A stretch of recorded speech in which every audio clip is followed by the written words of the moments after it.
subrayu no ano janaiya no sawino mano hachalo tong tete nung no ani wan sung mano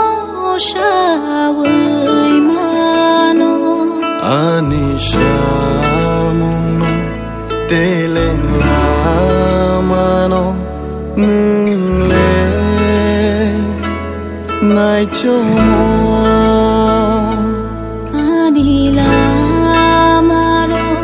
nung kaham keno shawai mano o kai to o subra ani nang mabeba nung sai mano o bugra o Jesu ani pai shude nung sai mano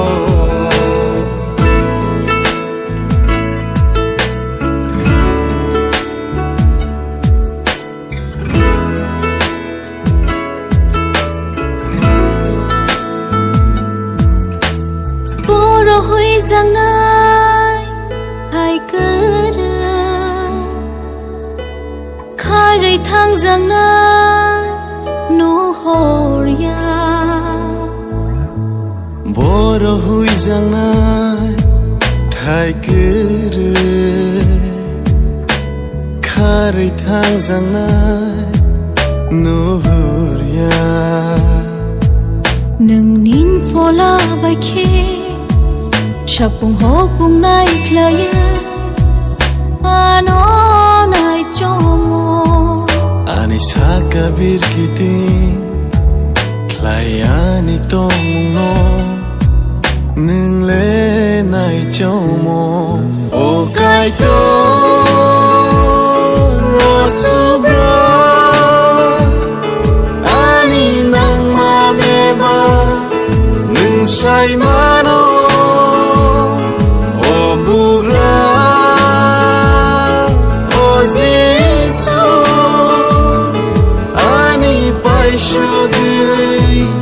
sai mano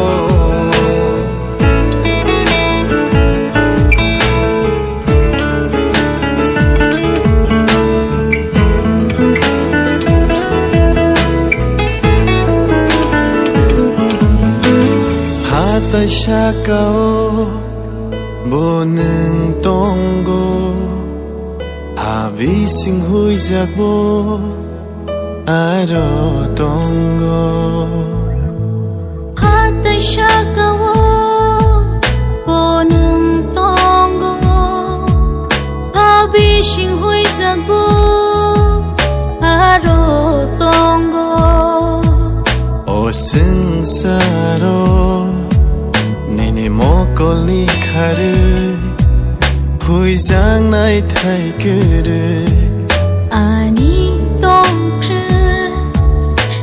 ba nương lê vang phang no no o kai to ro subra ani nang ma beba nung sai mano o bugra o Jesu ani pai shude sai mano o subrayu no ano janaiya no sawino mano